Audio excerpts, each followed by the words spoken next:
Among the many storylines on NFL Live this afternoon, the fallout from Le'Veon Bell's business decision to remain away from the team. Some tough talk from his Steeler teammates.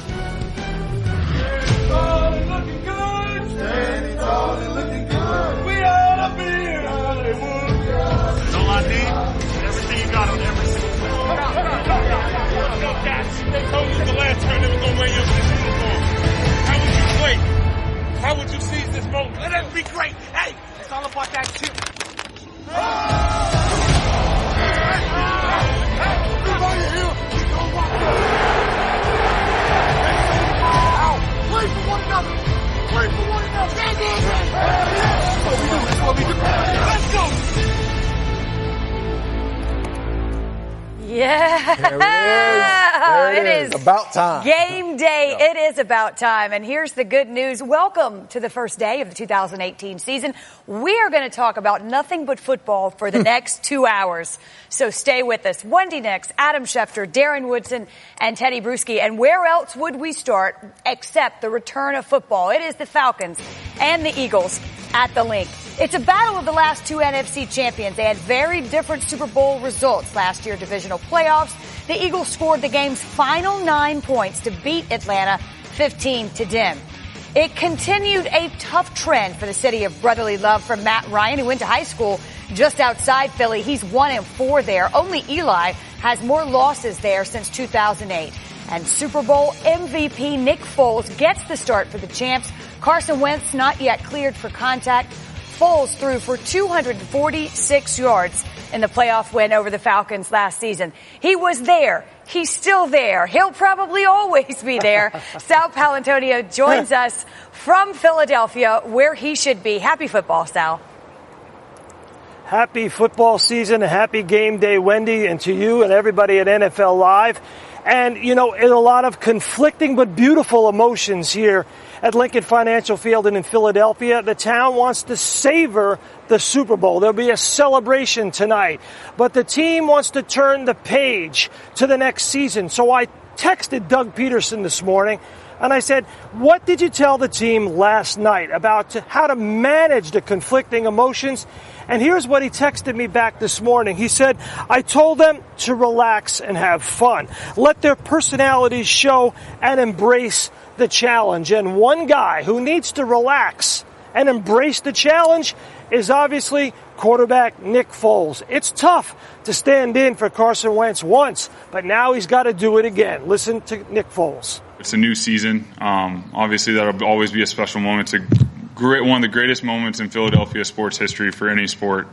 But for, me in this position and our team, we're so focused on the game that it'll be a little bit different for us just because, our job going in on Thursday night is to, play against the Falcons and, ultimately, our goal is to win the game just like their goal is to win the game. So I'm going to be so focused on that. I don't know how much I'll really be paying attention.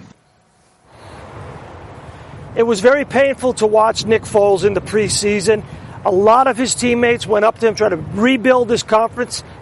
Jason Kelce told me it's all about protecting Nick Foles. And here's the back page of your Philadelphia Daily News this morning, Wendy. There you go. We got your back, Nick. There's Jason Peters, going to start at left tackle after missing most of the season last year due to injuries. Everybody's anxious to see how Jason Peters does at left tackle and Nick Foles. Wendy, back to you. Sal, thank you. We look forward to many more newspapers to come the rest of the year. I know you'll be back with a report on the Falcons as well. Steve Young joins us as well on this opening day. Steve, welcome. Nick Foles, as you know, starts tonight. What kind of a game plan would you expect? Well, first of all, how about Sal in Philadelphia talking about the Super Bowl Eagles? I mean, that's the way to start the season. It's amazing. Yeah, Nick Foles, remember when he last year, about 2 or 3 games into Nick's replacement of Carson Wentz, I felt that Doug Peterson, the head coach, flipped the script. Instead of trying to protect Nick, he said to Nick, you know what, Nick, I'm going to call plays. You protect me. And I think that was a real part of what made the run happen and why they got to the Super Bowl and why Nick Foles was the MVP, was that Doug Peterson trusted Nick and put the whole game plan and all the playbook out to him and said, look, I'm going to call plays, be very aggressive. You protect me from bad calls. And I think Nick did a great job. So this the game plan this year got to be the same. Nick, I'm going to expand even more so. You protect me. let's go for another Super Bowl. And I think it's poetic justice that Nick gets to start the season. It would have been odd if he was a Super Bowl MVP and couldn't kind of continue it. So it's nice in a weird way that he gets a shot to do that. I agree. And he struggled some in the preseason, Steve. But does that mean anything at all? Not especially for the Eagles. Doug Peterson is he's an offensive-minded guy that wants to create new things. He's not going to be the same guy last year. I think Sean McVay and the other coach is doing the same kind of thing. They're the guys that are going to come up with the new wrinkles. They're going to come up with the new things that people are going to do. And I think, remember when Bill Walsh were the 49ers, he was always that way. And preseason was not the place to do that. It was the regular season when people, he didn't want to show it. And so we were always 55, 2-2, 500 football in this preseason because we didn't really show what we had. And I think the same thing with Nick. You can't really do all that you want to do. Watch tonight. You'll see a much different game plan. You'll see a much different Nick Foles. You'll see a much different team as they explode from all the things that Doug Peterson is working on in the offseason. Let's flip our own script, Steve, for just a minute, because clearly the Eagles are exercising caution with Carson Wentz, as they should. But for the quarterback, for Carson Wentz, who wants to play, what's that like for him? It's brutal. I mean, what a learning and tough experience. I always say witnessing sucks. It's like no one wants to watch. Like you want to play. And it's got to be so hard for Carson at the end of last year to see the Super Bowl. Love your teammates. Love that you were part of a Super Bowl championship, but you weren't on the field. And now to start the season not on the field, it's got to be making him crazy. But until you're fully ready to play, and go out and protect yourself, and then not just for a few weeks, but for 15 years. You want to be able to be healthy and be one of the great players of all time. You've shown that, the roots of that, the buds of that to go do it. The game here or there, really, he has to be mature enough to know that a game here or there does not matter. Certainly, all understandable emotions. So, Steve, thank you. I know you're back with us shortly. We're going to cover the Falcons' end of this equation in just a minute. But week one or no, it is never too soon. And I say never. I use that word by choice to have Teddy at the touchscreen. Okay, so Teddy at the touchscreen. Teddy at the touchscreen. I like just saying it. Let's talk about Nick Foles under center and what you expect. Yeah, and Steve talked about how Doug Peterson did such a great job of changing things up for Nick Foles and how he executed them so well. And of course, you got to talk about the run-pass option, how good of a job Nick Foles did in recognizing that during the course of the year. But as you see here, the safety comes down, and that's Harrison Smith of the Vikings right there. You're going to have a run-pass option. This is what Nick Foles sees, but he also sees this cornerback playing off of the receiver. So as this play progresses, first watch the offensive line and the look that they're giving because of the run option. Look at the drive off of the line of scrimmage right here, the play fake, which keeps Smith right there. And now this area of the field is where they want to attack right there because of the off position of the corner. And it's an easy throw for Nick Foles as he pulls the ball out of the belly of the running back. And if you see this right here, but watch this. This is Lane Johnson, the offensive tackle. This is the line of scrimmage way back here. You're about 1, 2, 3, 4, 5 yards, but that's how good it is. If I'm a linebacker, I have to come up here because they're so committed in their techniques for the run in the run-pass option. And there's also little techniques that they use to get each other free that are so well coached. This is another run-pass option here. Watch the offensive line. You can tell they are blocking run. Nick has the option here, but watch the little pick route right here by this receiver on a critical 3rd and 1 situation, okay? Watch this body posture right there. Come on, man. Come on, that is clearly a pick situation, so Smith has to get around it here, but look at the body posture. He is showing the official, I may get this ball and catch it, but he's really just getting in the way. It's the little details of the run-pass option. The short passing game is what makes this Eagle offense so successful, and it's what Nick Foles is best at, Wendy. So tonight versus the Falcons, a lot of those short passes, run-pass options, expect to see them. Teddy, thank you. We've talked so much about the Eagles offense primarily because we have two really starting quarterbacks and one of them is hurt. But let's talk about the pass rush for just a minute. The flip side of this equation, the Eagles defense, who of course will be charged with slowing down Matt Ryan. And this is a talk. I mean, we talk about the Eagles offense and what they did last year, and they did a great job. But when you talk about the Philadelphia Eagles, you're talking about that defense. You're talking about that front seven, Fletcher Cox, Brandon Graham, and now they bring in Michael Bennett. That's a NASCAR package. And when they get you in 3rd and long it's going to be a tough day because they bring extreme pressure. They can collapse a pocket from the outside. Fletcher Cox can collapse it from the inside at the same time, and he doesn't buy your quarterback enough time to get the ball out of his hands. In tonight's game, Matt Ryan's going to be on the clock. He's going to have to get that ball out of his hands as quick as he can because that pressure is going to come from that front seven. Tell us what you know, Adam, about the return of Carson Wentz. This would have been, I think, on the early side of the timetable, so there's no concern really, I wouldn't think, but it would have been Wendy, and I think he's physically ready. I think if this were the Super Bowl, I think that they would think about sending him out there to play in this game, and I think he could go out there and play without any physical limitations. He's looked great during the summer. The issue is, and you heard Carson Wentz himself say this last week, and obviously he spoke to the doctors about this, but they said the chance of re-injuring that knee, if you come back sooner than 9 months, and he injured it last December, is higher. The incidence of re-injury is higher. So I think all along they knew that he wasn't going to play in this opener, and it wouldn't surprise me if he doesn't play next week. And I think you begin to look at their schedule, and I think week 3 would be a logical target date to begin to think that that would be a time to get back Carson Wentz, not because he's not ready tonight. He is, but because they're being careful and exercising caution for a long-term decision. Eventually, when Wentz comes back, and even tonight for Nick Foles, Peters at left tackle, to have him there is such a big plus for Nick Foles tonight against the Falcons and going forward when Wentz rejoins them. I want to go back to a point Steve Young made because it's clearly Carson Wentz's team, and in no way do we want to argue that point, and it should be. I do think there's something nice in a way about him being able to start this game at least and sort of bookend what he finished last year as a Super Bowl. I don't know that the fans in Philadelphia feel that. No, I don't know that they do either. They're acting as if Nick Foles can't throw a spiral. Which is a little bit crazy. How to throw a spiral right now. Welcome to Philadelphia, everybody. Yeah. I mean, the man did win a Super Bowl. I understand he's not Carson Wentz, but nevertheless. Anyway, football is back. We couldn't be happier about it. An expanded edition of NFL Live today will take you to 3:30.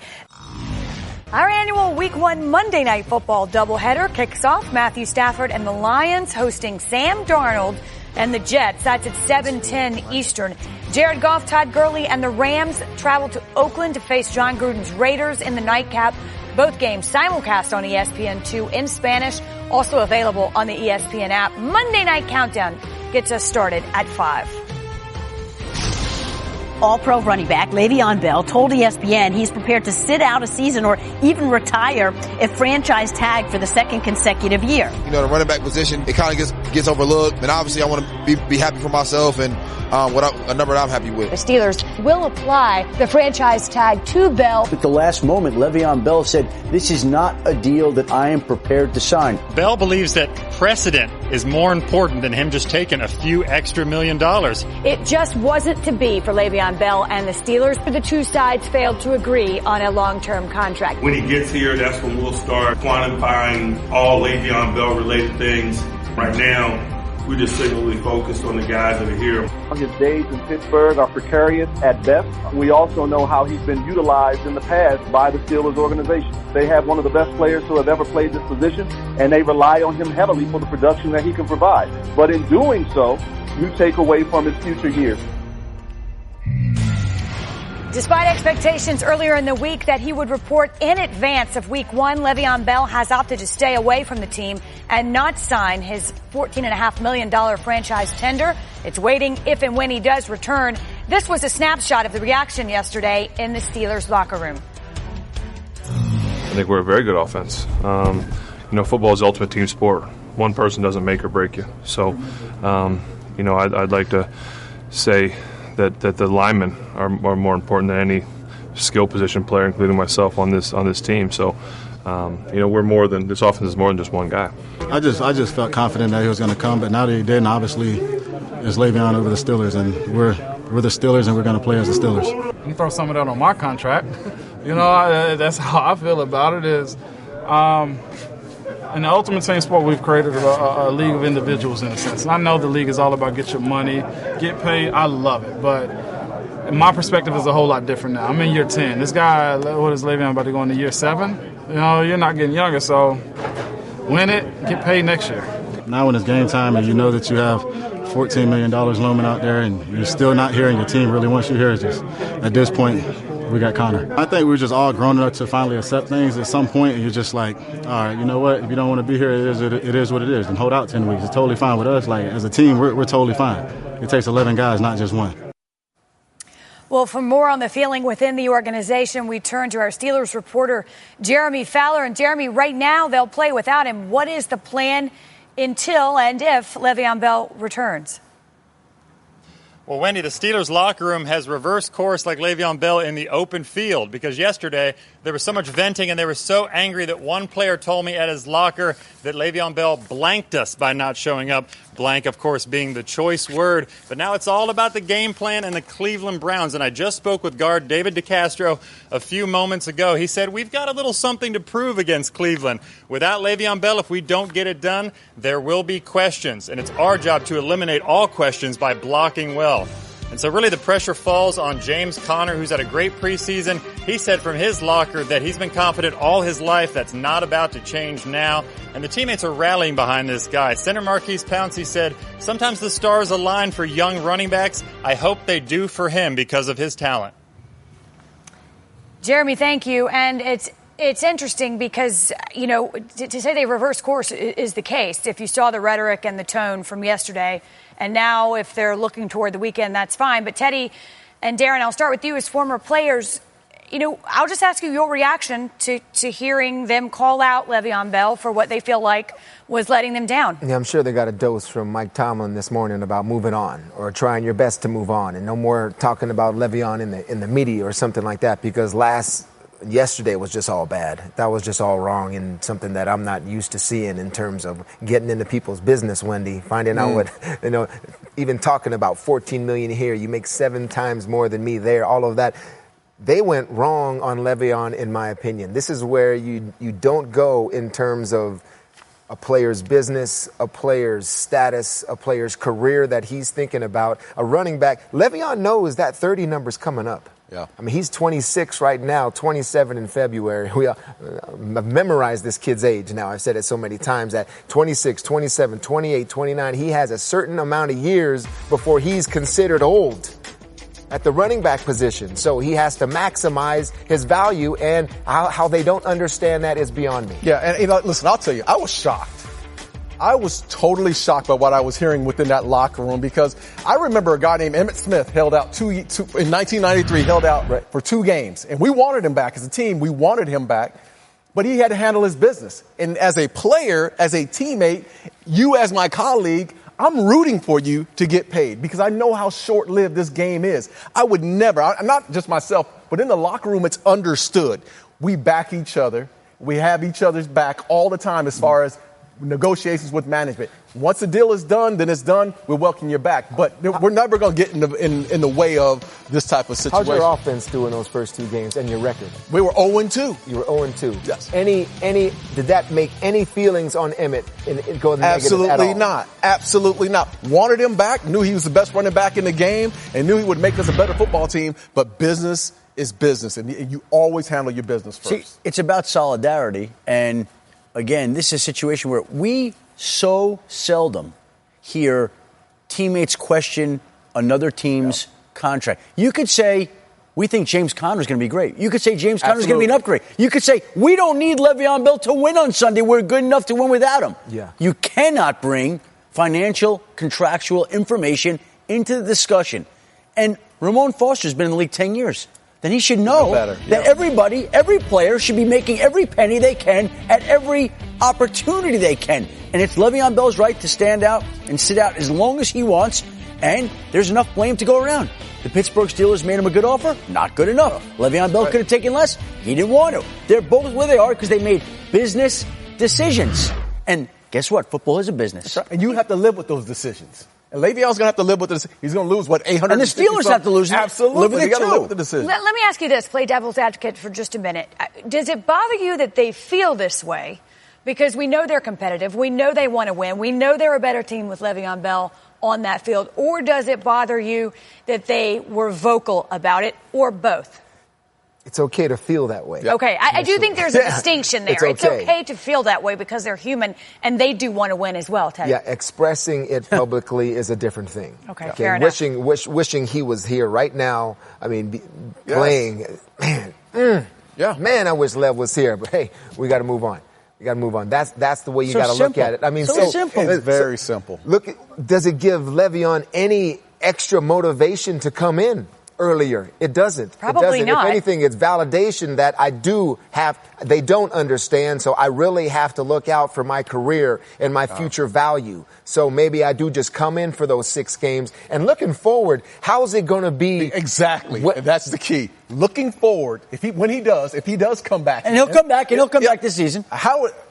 What's the relationship going to be like in that locker room? Yeah. With not only the other guys on the other side of the ball, but the guys who are blocking for him up front. What's that relationship going to be like? Look, the last time that we can remember seeing anything like this was when Tiki Barber called out Michael Strahan on this.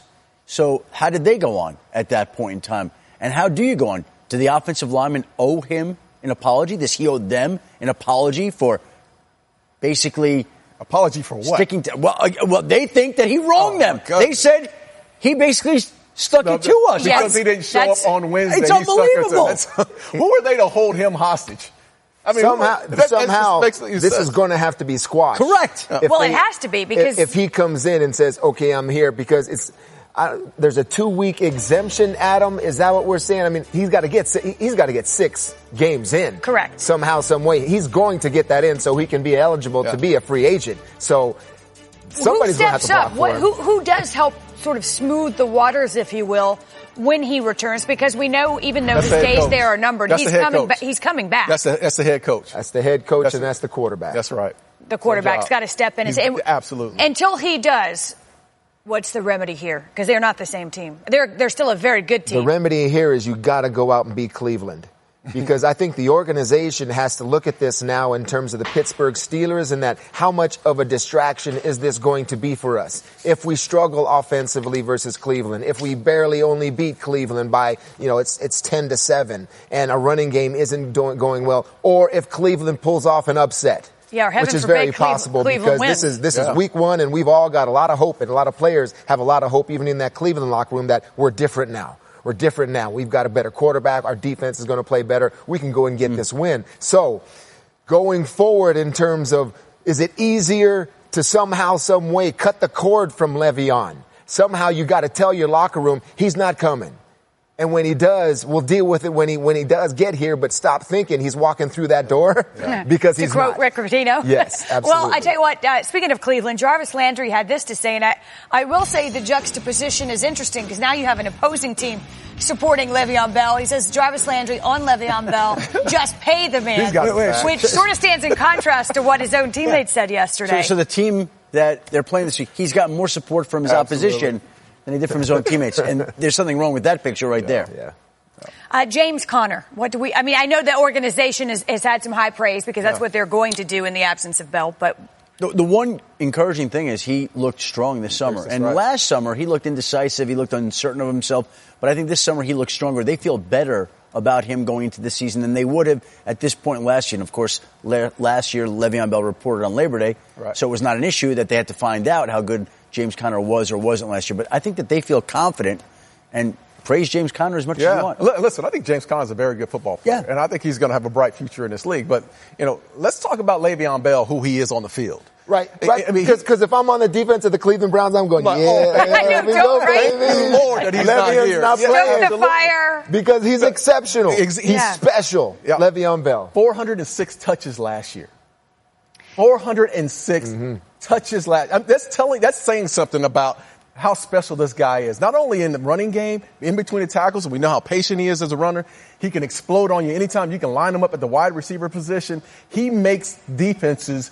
He makes you struggle, makes you nervous as far as the game plan is concerned because it's hard to game plan a guy like As a linebacker, you're playing chess when Le'Veon Bell's on the other side because of what he can do and the various things, the various ways he cuts and reads blocks to where it's almost an equation when you are reading and diagnosing a play to your left, waiting for the cutback. Does he bounce out? Is he going to split out and catch a pass? All of those things within, an offensive series against Le'Veon Bell, all of these thoughts are going through my mind and the things that he can do.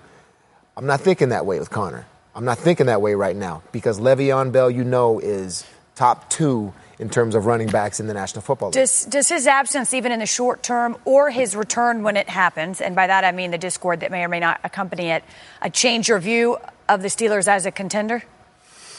It does mine. It does, even now, starting right now. Because we've seen this. We're starting to see the cracks within this locker room. We've seen it the last couple of years. There's always some type of dissension within this locker room in the last couple of years. It's Antonio Brown videotaping something, the post-game speech. It's always something going on in that locker room. And I in my opinion, I picked the Steelers last year to win it. And I felt like they were the team at that time, and the window of opportunity is closing. I think the window of opportunity is shut because we saw them last year in a Jacksonville Jaguars game where the Steelers have always been the bullies. They got bullied around 2 times against the not once, but Jaguars. twice. So I don't think this is the same football team. Darren's right. They take a significant step down as contenders without Le'Veon Bell. We know it. And why they were so upset in that locker room yesterday is because they know it too. Yeah, fair enough. And here's the thing with Le'Veon Bell also. Again, he's not playing for the Super Bowl this year. He's playing to get to March into free agency. Which is a different animal. He just is. And so when he bangs that shoulder in November, that shoulder sore, that knee is throbbing, is he fighting through that at that point in time? Or is he saying, you know what, I'm going to rest this week? And so how many times have we seen him play through pain, have an injury that he went out there? And maybe he'll do that again. But maybe he won't because it's more important to get to the free agent market. And when you have these teammates speaking out the way they did, why am I going out and sticking myself out for them when they've said what they did about me? They're conflicting incentives. They just are. That's just the way it works. There's obviously a lot of different layers to this, different angles. Among them, though, the fantasy angle. Matthew Berry here on the set of the Fantasy Show at ESPN+. And James Conner is becoming a must-roster in fantasy football, especially for those that have Le'Veon Bell on their team. When Le'Veon Bell has missed time recently, his replacements have done great. 2 years ago, DeAngelo Williams was the number 2 running back in fantasy during Le'Veon Bell's 3-game suspension to start the year. And the year before that, Williams averaged 21.1 fantasy points per game in the 10 games without Le'Veon Bell, more than any other running back in that span. Run, don't walk to your waiver wire and pick up James Conner. He averaged over 6 yards per carry in the preseason and has a chance to be an RB1 as long as Le'Veon Bell is out. If you love football, yelling at television screens with friends, and wearing clothing with someone else's name on it, there's a seat waiting for you at Buffalo Wild Wings, where you can enjoy football food and football beverages on our new $5 game day menu. Cheeseburger and fries, brats, cocktails, and pitchers of beer are just $5 each. Escape to football and the new $5 game day menu at Buffalo Wild Wings. Price and participation vary by location. Not valid with any other offer. Please drink responsibly. First-year head coach Matt Nagy leads his Bears into Green Bay Week 1. It's a Sunday night matchup. A key difference, though, for the Pack since preparing for Chicago earlier in camp, that would be the addition of all-pro pass rusher Khalil Mack. Here's Aaron Rodgers on the addition. That's a really good player in his prime. They obviously gave up some picks, but, just adds to the rivalry now that we get to see him a couple times a year. We're focused on Coach Fangio's defense, and they'll plug him in accordingly, and not sure how much he's going to play. I would guess they're going to try and get him out there as much as possible, but we'll be ready and look forward to the challenge. Bears defensive end Akeem Hicks didn't hold back during a Wednesday teleconference with Packers media. He was asked about the offensive line heading into Sunday's game. He said, well, I know those 5 guys can't block Khalil Mack. Steve Young is back with us. Steve, from the quarterback perspective, if in fact you're Aaron Rodgers, how does the addition of Mack change what he'll have to do on Sunday night? Well, the fact, Aaron Rodgers, I put him with Drew Brees and Tom Brady. They just, the reflexive recall they have with all the data, they can actually be ahead of the game. And so Khalil poses a problem, no question. But I think it's more of one of those bad speed bumps rather than something you actually have to go around and go a detour. They'll work around it with a back that chips or the tight end that comes in and takes a piece, or everything's going to try to slow Khalil down. they have to pay attention. It inevitably slows down what you're trying to accomplish, but in the end, I think they can use it to their advantage, too, because the aggression from Khalil can actually set up some other things like screens and different things that kind of combat it. So, yeah, it's an issue, but it's not for great quarterbacks. It's not as much of an issue as it is for the rest of the league when Khalil's just kind of mauling everybody. You would certainly count Aaron Rodgers among the great ones, that's for sure. So let's take a shot at our first quarterback spotlight. It's the first one of the season, and we'll start with this. The quarterback in Week 1 that has a favorable matchup. I think Drew Brees against Tampa Bay. I think Tampa Bay regressed, especially defensively last year. JPP joins, but I don't think it's enough. Even without Mark Ingram, I think that the Sean Payton, Drew Brees train continues to roll. I love what they do offensively. They don't stay pat. They don't do the same thing last year they do this year. They're going to change, and I think they're going to be very aggressive. I think they take advantage of a weakened Tampa Bay defense. On the flip side, a quarterback with a tough matchup.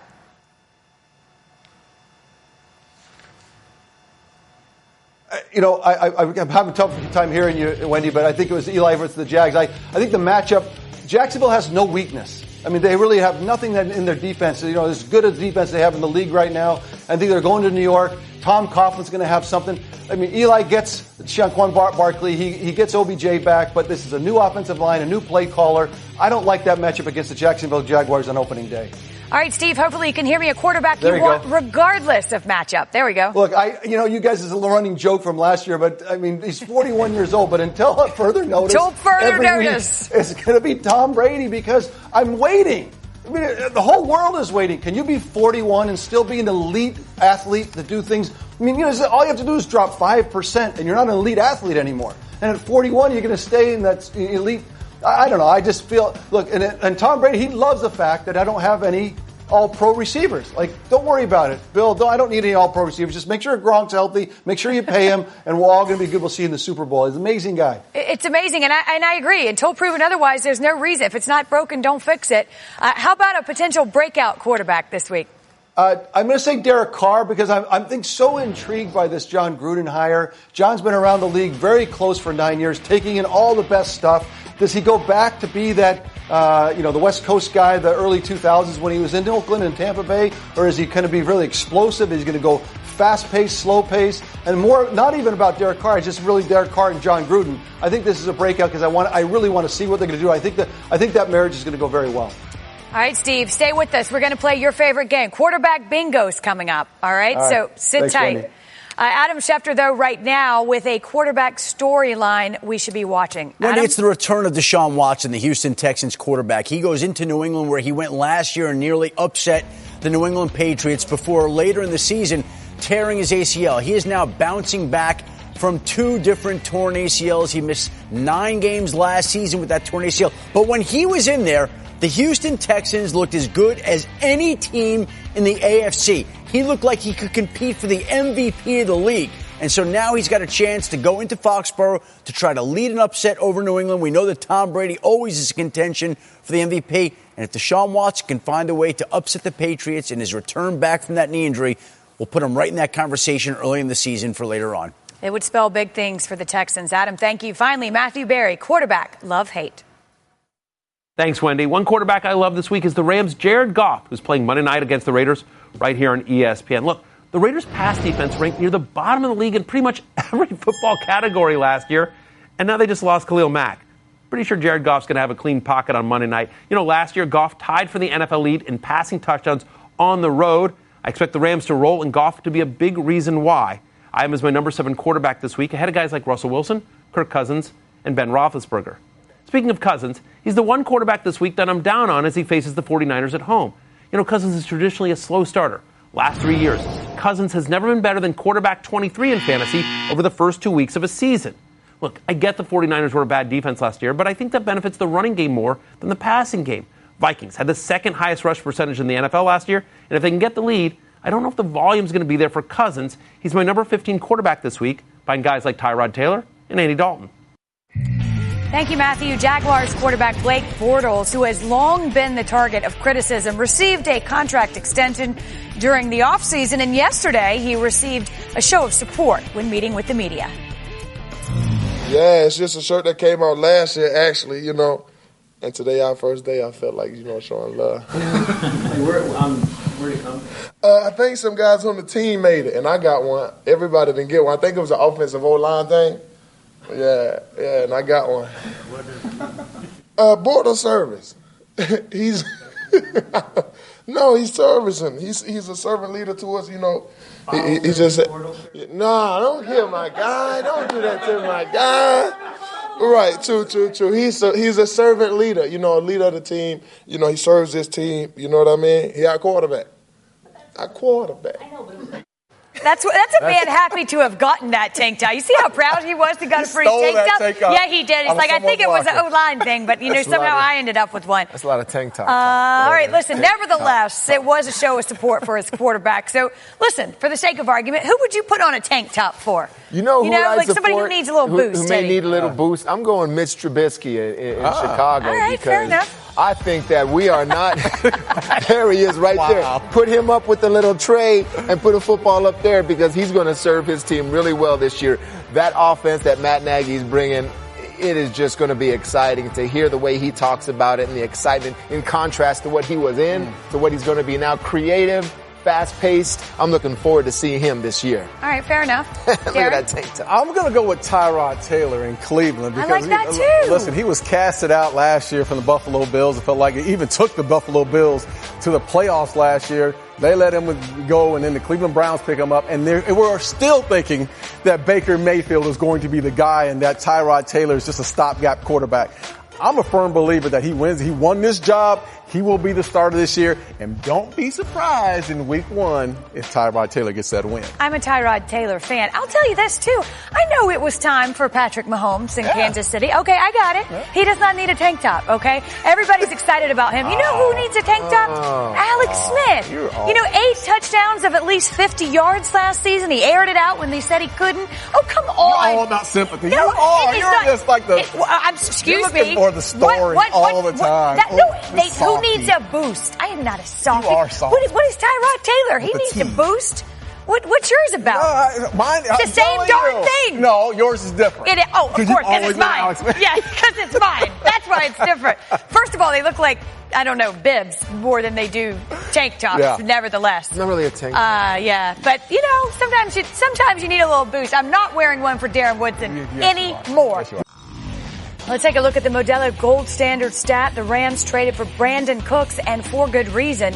He tied for the NFL lead with 16 receptions on throws of 20 or more yards downfield in 2017. That was one shy of Jared Goff's total number of completions on such throws last season. They'll face the Raiders Monday night. Oakland 25th in passing defense last year.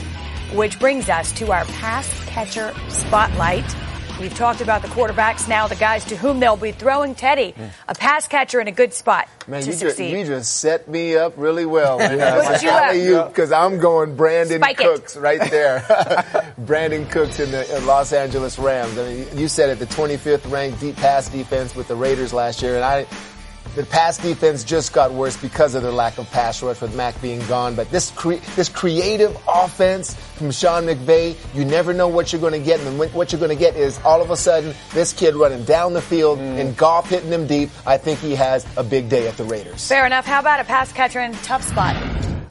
I hate to say this, but Odell Beckham Jr. And I'm not saying it just based off the one-on-one matchup with Jalen Ramsey. Great. You're talking about a cornerback tandem in Jalen Ramsey on one side and A.J. Bouye on the other side, and a pass rush that's going to be after Eli Manning all day long. So that ball better be out of his hands quickly. I think Odell's going to have a rough day because he's not going to see that many opportunities. They're going to try to take him out of the game and force the New York Giants to try to run the ball on him. It's funny to think of it as a tough matchup, and it is, just because it's such a market. It's just something, we all want to watch it for sure. Teddy, who you take regardless? I really respect the Los Angeles Charger defensive secondary, but I'm still taking Tyreek Hill in this game. I'm taking Tyreek Hill, yes. Why? Because the non-traditional routes, the catch and run routes, the short tear screens, how he does it when he gets the ball in his hands and is able to use that speed. And then right when you're defending against that short stuff, he takes it deep, and he can run behind any defense in the NFL, even if it's one of the best in the league. Mahomes, with the arm, is going to send him 60 yards deep, and he's going to reel it in. Did you just cut that? You cut that film on the Cowboys. tape, didn't you? I might have told them. You told them, didn't you? That's a shame. That's what happens when Darren Woods is not in the second. You got something to say about everybody's answer, because police. Wendy. All right, mister. How about a potential breakeout? I want to say Corey Davis with the Tennessee Titans. Listen, they've been looking for this kid. He's a first rounder. He's a guy they have high hopes for. And Matt LaFleur is the offensive coordinator. He comes from that Mike Shanahan tree, that Shanahan tree where they find ways to get their number one receiver the ball. And Matt LaFleur is going to find a way to get Corey Davis. And I'm not saying he's the next superstar, but he's a guy that can make big-time catches across the middle, and he's strong enough to go up and get the football. So Corey Davis is my breakout guy. All right, what should we be watching? Well, I'm going to go a little bit off the radar here. I you talked about Mitchell Trubisky before in the Bears offense. Yes, sir. And I think the guy that he's going to look to throw the football to most often is not Allen Robinson, but Anthony Miller, the rookie wide receiver from Memphis, who has been one of the talks of Bears camp, which over the years isn't saying much at the wide receiver position, but here this guy has made plays continually throughout training camp, has impressed the coaches. You saw a flash of it in the preseason against the Denver Broncos right there, a little high step at the end of the play, and the Chicago Bears get the Green Bay Packers on Sunday night. They're going to need somebody to make some plays to keep up with Aaron Rodgers and Devontae Adams. Anthony Miller is one of those guys who this season gives Chicago some hope at the wide receiver position. All right, you okay with that? Okay, all right. Hey. Just checking. Here's Matthew Berry with some pass catcher love-hate. Thanks, Wendy. One pass catcher I love is the Saints' Michael Thomas. I know, an obvious name, but guess what? He is my number one wide receiver in Week 1. You know, last year the Buccaneers were the worst defense in the NFL against wide receivers by a pretty decent margin. Thomas, by the way, no exception. You know, he's never had less than 14 fantasy points against the Buccaneers in his entire career. No marking around. This game is in New Orleans. I expect Brees to throw a lot and throw a lot to Michael Thomas, making him a high-floor, high-ceiling option at receiver this week. One pass catcher I'm not crazy about this week, however, is the Chiefs' Sammy Watkins against the Chargers. You know, Watkins didn't appear to really be on the same page with Patrick Mahomes in the preseason, and he's never been that productive, a consistent fantasy receiver, right? He scored single-digit fantasy points in 48% of his games in his career. And over the last 2 seasons, he's averaged less than 10 fantasy points per game. Now he's going against a top-notch secondary in the Chargers in Week 1. I don't know. Until I see it on the field, I'm looking elsewhere. I am his wide receiver 46 this week. Thank you, Matthew. Press coverage now from Cleveland.com. Browns OC Todd Haley had this to say about Josh Gordon. We've been waiting on you, or to him. It's time, adding it's a 5-star matchup. Our best players have to play better than their best players for us to win, and he's one of our best players. And somebody's looking forward to that game against his former team. We're less than 6 hours now to kicking off a new NFL season, 2018. The Falcons, for one, looking forward to the opportunity to face the defending champs. You know, it'll be a good test for us up front, you know, for sure. And they do a good job within their scheme of utilizing all those guys and creating matchups that they find favorable. So it'll be a good challenge, good task for us. They're all right. You know, they're all right. They can cover well. You know, we played them last year, and they was victorious, you know. So, but that's last year. We don't speak on last year and things like that. What we've seen in the preseason, they just rotating some guys in and out just to see who's going to play for them, but nothing yet because it's the first game. Preparation for them, you know, it certainly has started through the offseason. Both teams have had a number of really good players coming back and have their, you know, philosophy together, their schemes in order. So it's got to be a hell of a matchup. And, you know, one of each year there's some new wrinkles that neither team has shown on tape, you know, through the preseason. And it's kind of one of the fun parts about the first game of the year, whoever the opponent is. Sal Palantonio covering the game tonight. He's back with us. Sal, we talked about the Eagles, now the Falcons. If you had to fill in the blank, Atlanta will win if they do what tonight? They got to run the ball better, Wendy. You know, when they played here on January 13th, the Atlanta Falcons only had 86 yards rushing. And the two-back sets that Steve Sarkisian uses with the Falcons were just unproductive in that football game. They've got to run the football in this game. But the bottom line is, even if they do run it, they got to get the ball in their hands of their number one playmaker, and that is Julio Jones. He was kept out of the end zone in that football game. 16 targets, 9 catches, 11.2 yards per catch, but no touchdowns. There's no reason to be uptight about anything. You know, preparation breeds confidence. You know, the way we go after each and every day, the way we battle each other, and things like that. You know, we're not going to shy away from competition. When we're on the field, I want Rocky, I want True. You know, ones against ones. We want to do that thing more and more. So when we get on the field, you know, it's no nerves, it's nothing like that. We're very confident.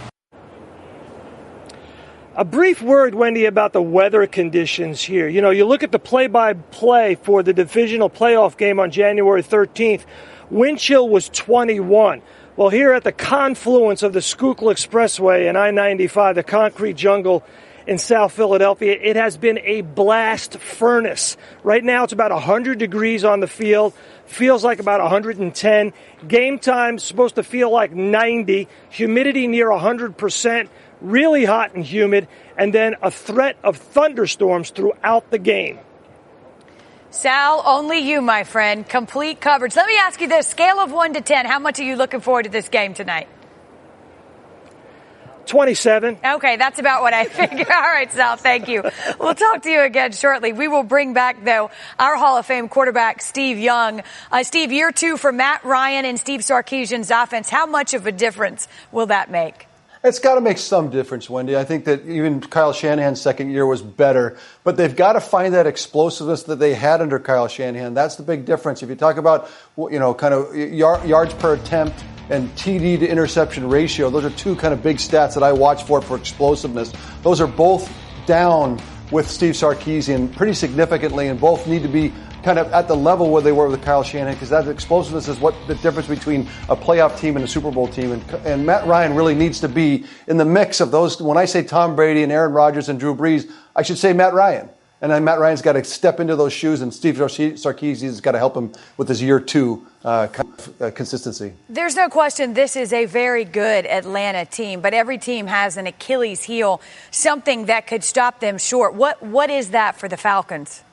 Well, you know, I think Sal talked about a little bit of the running game. They need to have a balance. They need to be so that they can come from all directions. It's like you don't know with the Falcons offense. They're explosive and they come from everywhere, but that's not the case. I think that's probably a weakness. And then I think Matt Ryan, I think in the end, if they're going to, I picked him for the Super Bowl because I think Matt Ryan can be that good. And I think the weakness is if Matt Ryan's not that good and not as explosive and not putting the ball in the end zone as much as he should. And there's not many weaknesses on this team. You can pick out a guard here, a defensive tackle there. But in the end, it's that offensive balance which leads to the explosiveness, especially in the second half. And that's what the Falcons need to be. Fair enough, Steve. Thank you. And we know Matt Ryan got his long-term deal. We don't have to talk about that anymore. We also know that there wasn't quite 100%. They weren't in sync, he and Julio Jones, all the time, especially on longer pass plays, Darren, last year. Do you have to think that changes? It has to change. And Sal Powell just basically talked about it a little bit. About, you know, okay, Julio Jones makes a lot of big plays in between the 20s.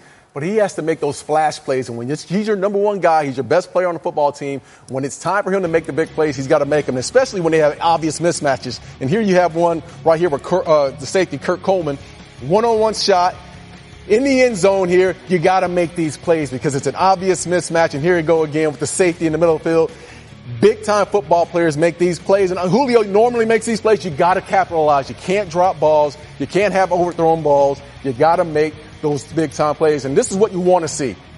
Matt Ryan gets out of the pocket here, but what happens here? Julio Jones creates separation, a lot of separation. That's one thing. This is obvious. This is what they do on a consistent basis. He consistently beats one-on-one coverage, and you see the separation here.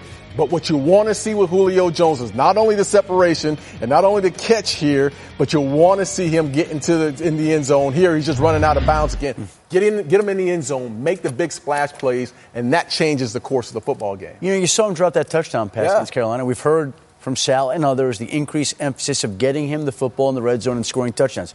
Think about the play that their season ended on last year. Yeah. The Falcons drive to the red zone. Yeah. Matt Ryan rolls out. He spots Julio, throws the ball. It was a tough catch, but he got both hands on it.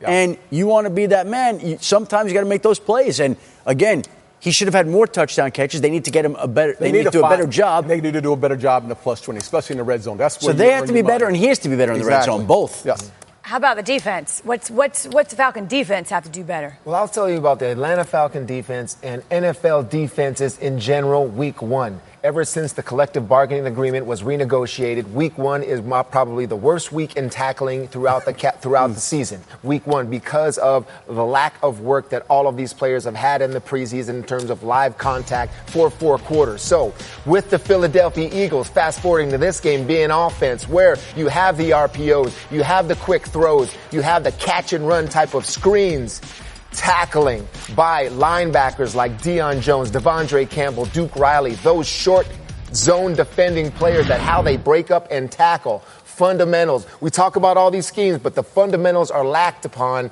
during the preseason because of the lack of hitting and the lack of reps they get into games. We'll see how well the Falcon defense tackles, because they're going to have to. The Eagle offense makes you be a fundamentally good tackling team by getting those backs in the flats, the quick slants, those type of plays. A year ago, we were talking about the Falcons sort of shaking off one of the worst collapses in Super Bowl history. Now, again, there's some big playoff losses. Does any of that matter, Adam? Does that weigh on them, Adam? Well, I think that when you lose a team to a team in the postseason, I think it stays with you to the next season. And when you see the schedule come out, and that's the team on your opener that eliminated you in the postseason, we bring up that Julio play. Again, if they make that play, they go to the divisional playoffs. The Eagles don't win the Super Bowl. There's the play right there. Ball's up. Goes through his hands. Tough catch to make, but maybe could have made it. And so they had all offseason to think about that play. And the previous one to think about this. This is a team that 2 straight years has experienced 2 brutal postseason losses. And now they get a chance tonight to erase some of that, to get the season off on the right foot. And if you go back and look, the teams that win the opener always have a much better chance of going to the postseason.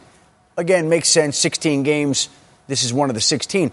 But there's something about winning an opener that launches a team in the right direction, that builds some confidence, that gets a little momentum going. You've got 10 days to feel good about yourself. Yeah. And so it is one game, but to me, the opener always meant a little bit more than one game. Yeah, and not only this is one game, of course, for the Atlanta Falcons, but you look at their division. You got the Saints, the Carolina Panthers, the Tampa Bay. That's a tough division. Every win counts. You have to win on the road. Doesn't matter if you're playing the former Super Bowl champions. You have to win this game because that race, that NFC South. And by the way, you're talking about that. The Eagles also, you don't want to lose a home game to start the season. Exactly. So there's even more pressure when the game's at home. I know, with being Philadelphia and the fan base and them already down on Nick Foles in terms of what he's seen in the preseason to get validation for a world champion. It is important. I've played in these Thursday games. It's almost, you almost validate and stamp last season, and now you can move on because there is the pageantry of the banner coming down and the circus is in town, and it's the only game. And sometimes you even have the patches on your jersey that say Bill Belichick what you did last year. Yeah, no. So, he embroidered them on. Yeah, get that validation. Get the fans of Philadelphia feeling comfortable again, and then moving on. So that open day victory, Adam, you're absolutely right. And it's coming. Where's the clock? We got 5 hours, 42 minutes and change. Listen, we did tell you about Odell Beckham earlier. We talked about his matchup with the Jags and Jalen Ramsey. Jalen speaking to the media just moments ago. All right, go ahead, guys. We know how you feel about Odell. Now that the matchup's here, how forward are you looking to this thing? Looking forward to it. Looking forward to beginning the season with the whole team. A lot of people going to try to make it about me and him specifically. That's not what it's about. Football's a team game. It's going to be 11 guys out there for us, 11 guys out there for them. So we're going to have to come together and do what we got to do to try to get a win. I'm going to try to do my part. It is 11 individual matchups a lot of times, but you understand that this one's obviously elevated because of the 2 star power of you and him, right? To y'all, it is. Everybody. Well, not to me. I think it's a team game. So it's 11 versus 11. It's not me versus him all game. I'll be on my fair amount, but I'm sure other guys will be on him as well. With it being 11 on 11, how much more confidence do you have in this unit, the defensive unit this year than you did last year? Same confidence is there. My confidence in the defense and the whole team really last year was at an all-time high, and it still is. He insists that you won't be able to get under his skin. Is that easier said than done? I don't know.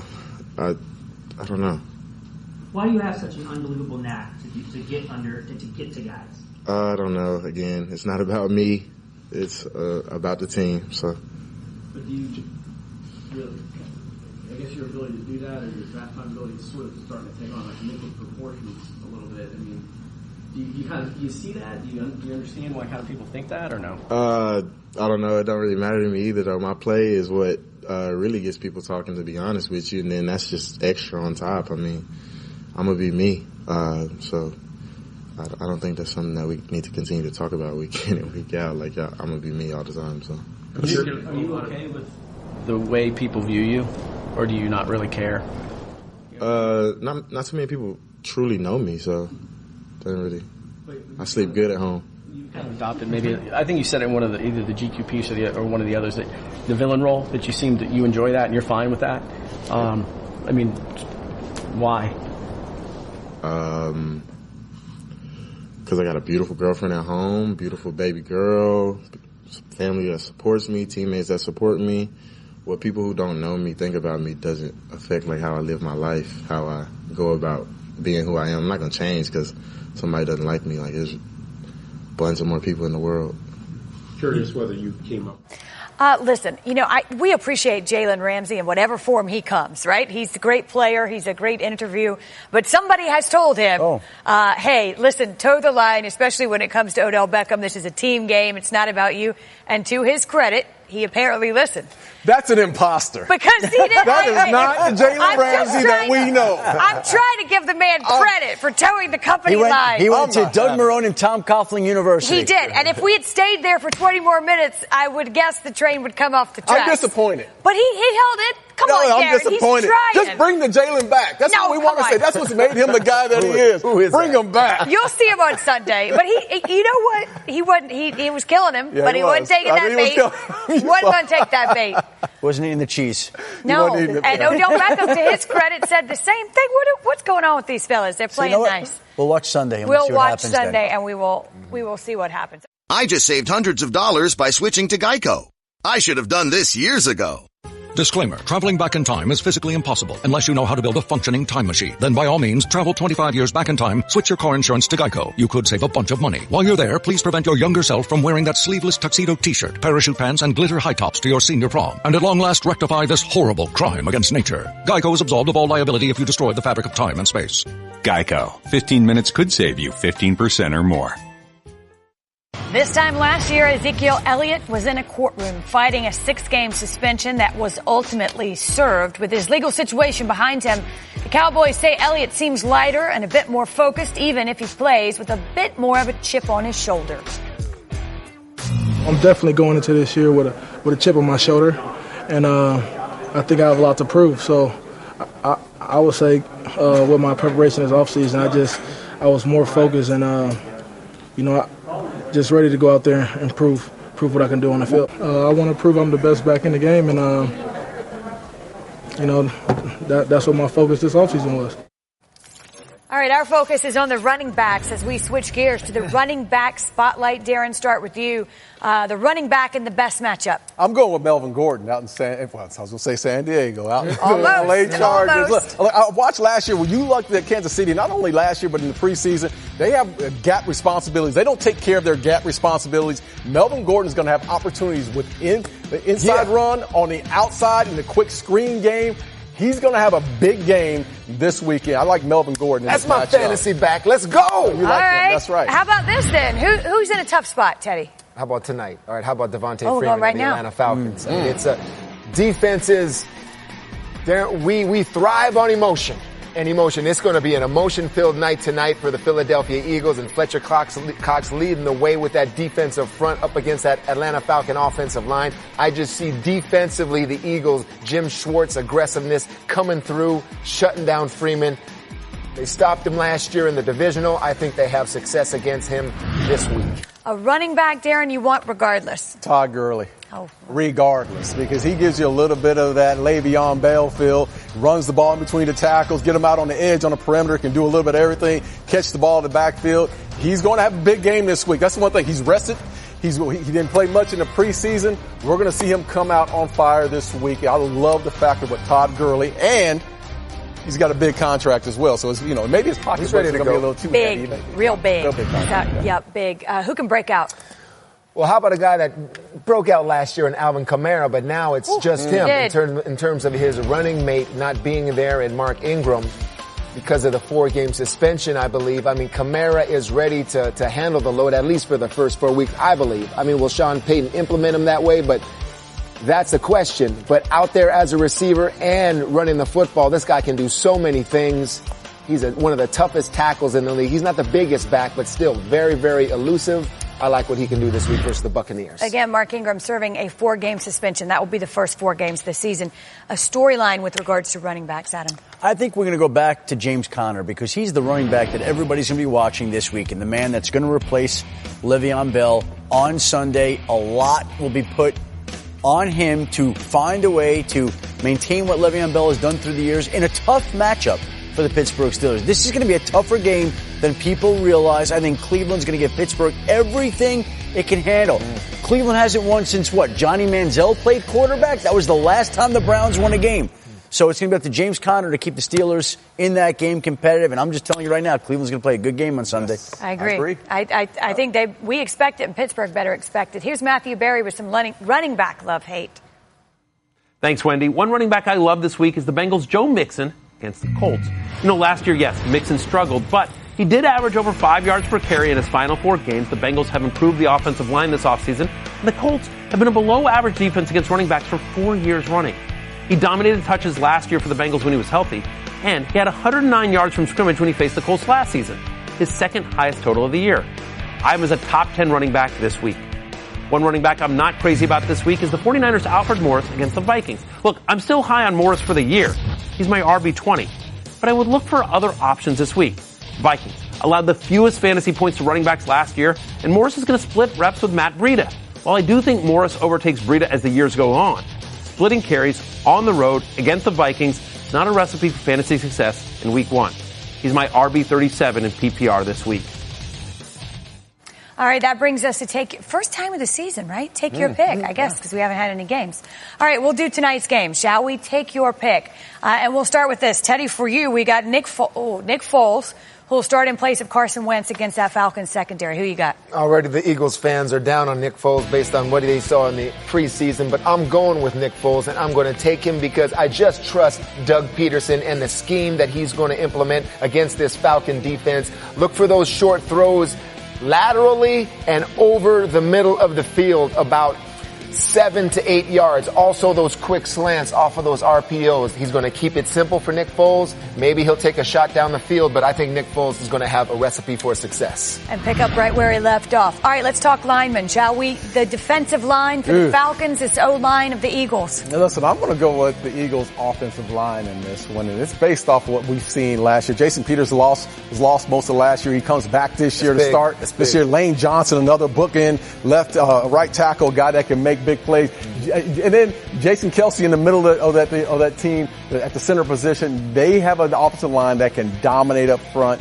And I'm with you. I think the Falcons are going to have trouble getting to the quarterback today and actually and wrapping up at the same time and tackling. So I'm going with this offensive line with the Philadelphia Eagles. All right, TB. He loves talking quarterbacks. You get both of them today. Matt Ryan against the secondary. I don't get Matt Ryan. You get Matt Ryan. I get Matt Ryan. Oh, you get Matt Ryan. I should have known because Teddy doesn't like talking quarterbacks. You do talk quarterbacks all the time, don't you? Oh, you know what? I got to figure out who did I pick.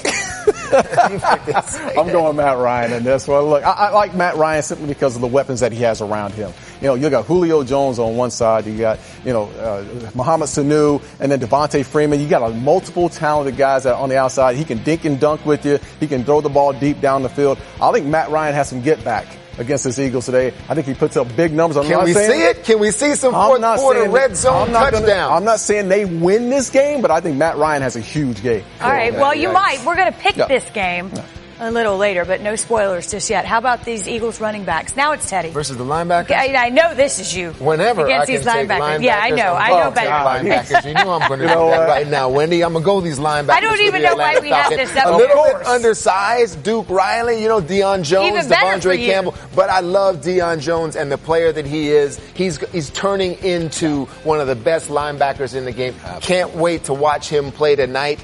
Deion Jones, go have yourself a great game. All right, listen, I'm opening myself up here because you already called me soft, which I am not. But You I do are. like both these head coaches. They are both nice guys. They It doesn't are. hurt to say. Come on, it doesn't hurt to say anything Yes. nice. Anyway, Can we I got to pick pick. him? Yes, All right, I'm just look, saying. I'm going Doug Peterson, right? Simply because of what we saw last Yeah, year. But fair based enough. off of the Super Bowl, defending Super Bowl champs, and we saw it earlier. We talked about it earlier. Having your backups ready to play, that says a lot about who the head coach is. Your backup, Nick Foles, comes in, goes through the postseason last year, wins the Super Bowl. Not only that, Jason Peters goes down last year to being on the backup end in Big V, and he starts, and they end up winning again. Can he keep his aggressiveness? That's Can true. he keep his But aggressiveness I love what this year? Doug Peterson Yeah. is. I think right now, Me too. the two. Me too. I'm Look going who's with being nice now. Look who's being nice now. Just saying. Way now to the first game. Football is back. First game of the 2018 season. Steve Young is here. Steve, you ready? Quarterback bingo. We don't know what's who's coming. picking? I don't. We're going to let Teddy start Teddy, at no. least. Okay? Just I got just the for one with the tape we on got it, this. Teddy. Find the one Listen, with the tape. I got you, man. I think we got the don't worry, Redskins like don't worry. 8 You'll have times this. last You'll year. have this. Okay, let me see what's up right here. Okay. Oh!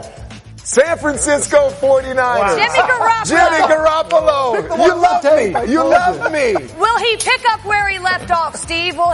Is he on his way to Canton like everyone's Wendy, it's claiming? amazing. In the Bay Area, the expectations literally are Super Bowl, multiple Super Bowls. It's all happening. And you think about it, he's played under 10 games. He's won them all. But it's amazing, the expectations. And you think to yourself, why is that? I think it's because he's been trained by one of the greats. He's watched, he's witnessed greatness. He knows what it looks like. He knows where the expectations are. He knows how to study. And I think he's got a great play caller. So all the things that I would look for to say, hey, look, he can do this, and he can expand on what he did last year, and can aggressively take on, not a great supporting cast. It's the situation with Jimmy G. I think it's all in front of him. There's no question. Yeah, there's no question the expectations are high. I don't even live out there, and I hear about it. Even in New England. Yeah, the McKinnon injury. I think that's going to hurt. Yes. It hurts. Yes. I agree. But it will not reduce the expectations. It is undefeated season. Miami Dolphins. The Minnesota Vikings. I saw you sort of slip the Bills out of the way. I'm not going to lie. He just sort of like, oh. You had the Minnesota Vikings, Steve. Minnesota Vikings. Kirk Cousins. Minnesota Vikings. Okay, so I worry about this one because I think that they've got they have a great defense. Everybody knows that. And if they can have an explosive offense, and so Kirk is a very workman-like guy. I mean, he's just. Even if you think about last year, he's a guy in the red zone. He's going to kick more field goals. He's careful. I think that he needs to become a more explosive player. He needs to get channel the Minnesota Vikings, Brett Favre years, where he's like, hey, I'm going to do something crazy. I feel like he has the Minnesota Vikings in his hands, and he can't be too careful with it. He has to be able to take some risks. These two teams play each other. This is a layup, Steve. We got the 49ers and the Vikings, of course. All right, Teddy. All right, here we go again. Don't be like Darren, sort of. Bingo! I didn't look. A little bit you did. Bingo! Who you got? The Cleveland Browns. Tyrod Taylor. All right, I do want to know, are we going to talk Tyrod Taylor or Baker? Let's talk Tyrod Taylor first. But I or want both, to hear Steve talk Tyrod first. This is big because I think people feel like Cleveland's drafted well and they got a solid team underneath them. I liken it to 2011. Jim Harbaugh shows up at the 49ers. They've been horrible for a long time. And all of a sudden they get some offensive-minded guys. They get things going. They get a guy that can get the whole team kind of rallying around themselves. They find, oh my gosh, we have the best offensive line in football. We have one of the great defenses that ever. And then they go on this kind of Super Bowl ready run for 3 or 4 years with Jim Harbaugh. I want to say that this is similar to the situation within Cleveland right now. They have a really great team that needs to be found, and they got to find a guy like Tyrod Taylor that can settle everyone down, play good football, solid, not lose games, be the reason they win half the time, if not more. That would be tremendous. If not, Baker Mayfield needs to come on the scene and see if he can do that, because this is a team that's ready to go win some football games if the quarterback can play well. All right, we told you early, Cleveland and Pittsburgh square off in week 1. So here come the Steelers. One more. Can I spin this? You may. All right, I won't look. Okay. I got all this time. I mean, what is it, like a 20-minute segment? This is great. We got 2 hours, Steve. Nowhere to go. New Orleans the New Orleans Saints. That's a layup, too. We're going to talk a little veteran quarterback Drew Brees, Steve. and it really is amazing to me, 41-year-old Tom Brady, nearly 40-year-old Drew Brees, and they really are looking the same. I mean, I've watched closely. What are those little things? What are those throws they can't make? What can Sean Payton not call now? And there's very little that they still can't continue to do. So I think it's, until further notice, Drew Brees is going to have an expansive year, and I think he's going to be, to me, reduce the turnovers. That's number one. And they get a defense that'll turn the ball over for you in the Super Bowl years. Their defense is never going to be top 10. But if they can turn the ball over for Drew and give him the ball a bunch of times throughout the year, this team can make a Super Bowl run. But Drew Brees is, it's amazing to me. I love, if you love quarterbacking, you have to love the subtleties of what he does with his body, especially his shoulders and head and his eyes. You have to kind of be in the moment to see what he's doing. But he just moves people around. He's like a magician, and people are like, you go over here, you get out of the way, and all of a sudden there's a scene because of what his body, everyone's reading his body. I love him and watching him play quarterback. It'll be a sad day when we don't get to watch him play quarterback in the NFL, but hopefully no time soon. Steve Young, thank you. Solid week one effort. Oh, that's it? That's it. Bingo. We're done. Bingo. You win. You guys are the best. We're off and running. You know who else is the best? Shaquem Griffin, or at least the story. It just gets better and better. Pete Carroll confirming yesterday that the rookie linebacker with one arm will start Sunday's opener against the Broncos. Starter KJ Wright recovering from knee surgery, expected to keep him out at least another week.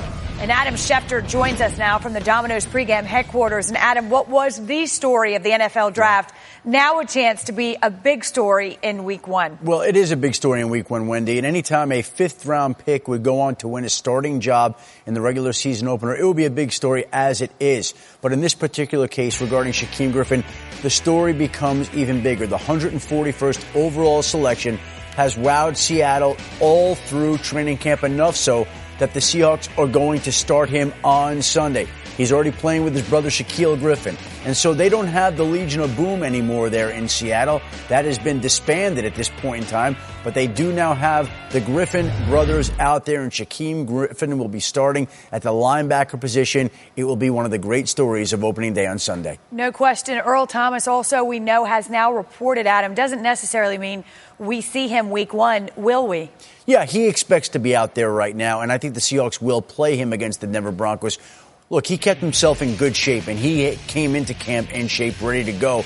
And the sense is, and the belief is, that he will be out there on Sunday making plays against the Denver Broncos the way he regularly has in the past, diving for interceptions, making plays, hitting wide receivers across the middle. That's what Earl Thomas does. He's expected to do it again on Sunday at Denver against the Broncos. Doesn't mean the trade talk regarding Earl Thomas goes away, but his absence and holdout are over. He's back, and I think the Seahawks will deploy him accordingly.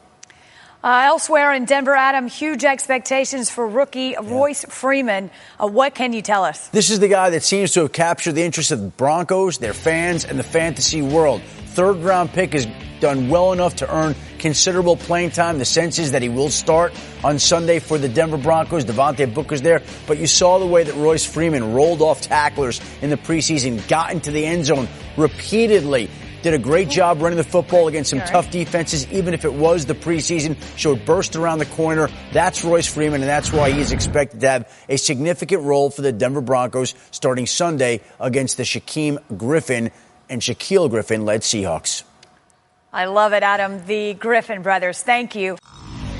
Well, again, we've talked about it, but among the marquee matchups to watch this weekend, two of the league's top young stars face off. The Jags head north to play the Giants, and that will mean Odell Beckham Jr. facing Jalen Ramsey. Both say, though, it will be a competitive but controlled affair. I think I learned my lesson. But this is probably, if not the best, one of the best corners in the league. There's no way around it. It's going to be a good game. It is going to be a matchup, but it's not something that, not going to be something that you repeat. The history repeats itself in the past, and kind of buying into that same thing. So you almost got suckered in a way, right? Yeah, but you took the cheese, so I can't be mad at anything that happened. I bid on it, so it's all good. Looking forward to it. Looking forward to beginning the season with the whole team. A lot of people going to try to make it about me and him specifically. That's not what it's about. Football's a team game. It's going to be 11 guys out there for us, 11 guys out there for them. So it's a team game. So It's 11 versus 11. It's not me versus him all game. I'll be on my fair amount, but I'm sure other guys will be on him as well. Oh, we welcome in ESPN.com team reporter Mike DiRocco. Mike, who on earth was that imposter, and where is Jalen Ramsey? Darren wants to know. Wendy, here's the thing. What you guys just saw is the difference between regular season Jalen Ramsey and off-season Jalen Ramsey. Ramsey in the off-season, much more relaxed. He's much more willing to speak his mind. As we've seen recently, Mina Kimes' piece, for example, that ran not too long ago, the GQ piece, where he pretty much ripped half the league's quarterbacks. But during the season, at least before games anyway, Ramsey is really focused in, and he doesn't really say a whole heck of a lot, as we saw in his news conference today. But here's the thing. After the game, it's going to be a show, especially if he shuts down Odell Beckham. And remember, it was after the game against the Ravens when he went after Steve Smith in the locker room. And we all remember the A.J. Green incident last year where after the game he was screaming and yelling and running down to the locker room. I mean, we're just talking about Jalen Ramsey is going to be a fantastic listen after this game on Sunday.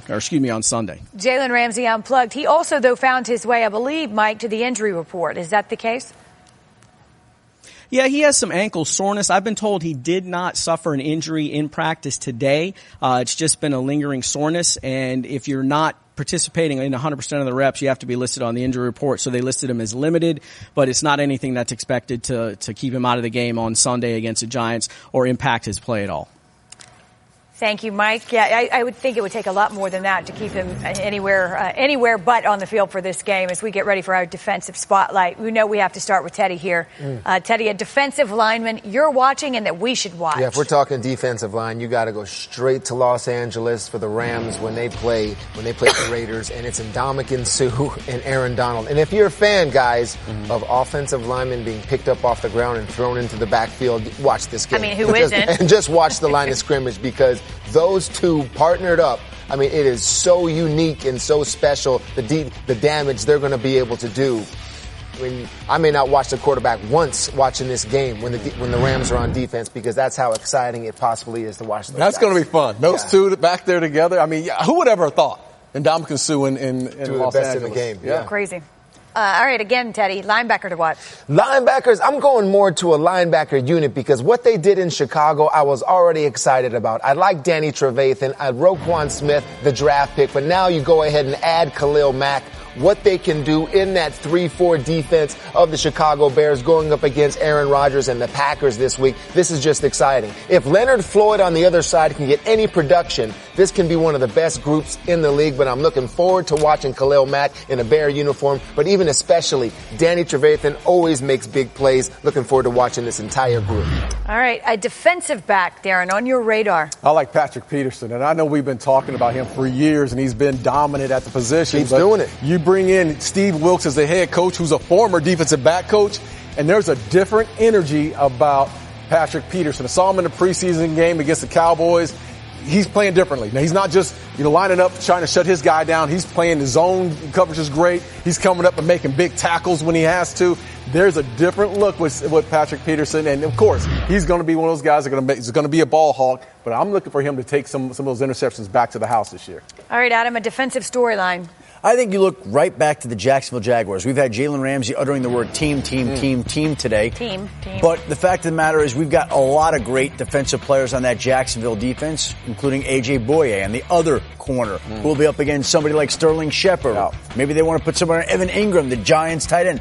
But this is the best defense in the league, Jacksonville, and it gets a chance on Sunday to go up against a high-profile Giants offense that added Saquon Barkley, that has Odell Beckham Jr. under contract, that has Evan Ingram. This is a great matchup for Jacksonville. Let me ask you this. I know Mike said it's no big deal, and it is likely not. But when you hear ankle soreness and you're talking about Jalen Ramsey, does it at least pique your attention? Yeah, of course it does, especially at that position, because Deion Sanders used to call it the Autobahn. You get out there, you better be running 100 miles an hour and running 4.3s out there. And that's the part of it. You have to be at tip-top shape and healthy when you're lined up one-on-one, especially going up against a guy like Odell Beckham. But, if Jalen Ramsey practiced today and it went through limited practice, I don't think he's going to have a problem for Sunday. Jags defense, by the way, ranked first in opponent QBR, completion percentage, and passing yards per game allowed last season. This just in from our Jeremy Fowler. Steelers won't have Le'Veon Bell. We know could be missing someone else. Vance McDonald, the tight end, did not practice Thursday, a partial participant on Wednesday. He will need a productive Friday in order to play against the Browns. We're going to pick tonight's game, Adam Schefter, but before we do, what else should we know? Well, it's interesting. The Eagles wide receiver is a little bit beaten up going to this game. They're going to be without Alshon Jeffrey. They're going to be without Mac Hollins, another wide receiver. And it'll be up to some of these other players to step forward and produce tonight. Nelson Aguilar is back. Did not go through the preseason, but healthy from that ankle injury right now. Thanks for the news, but we already picked our scores and all. Go ahead. I feel okay. Go ahead, Darren. I'm going to go with the Philadelphia Eagles, even though Alshon Jeffrey just is not playing. I'm going to say, listen, 27-23, they win this game, but it's going to be based off the fact that Philadelphia Eagles home fans will be heavily involved in this football game. Correct. And their defense will be emotional, ready to play. I'm also taking the Philadelphia Eagles. I know Nick Foles has not looked good in the preseason, but watch the game plan tonight. The quick, short throws to backs, to tight ends. That's how they'll be successful. He'll take care of the football. Eagles win 26-21. You know who Two Eagles picks. Yeah, you know what? You know who looked good in the preseason? And it matters not. Matt Ryan, Julio Jones, go on the road, get it together, connect downfield.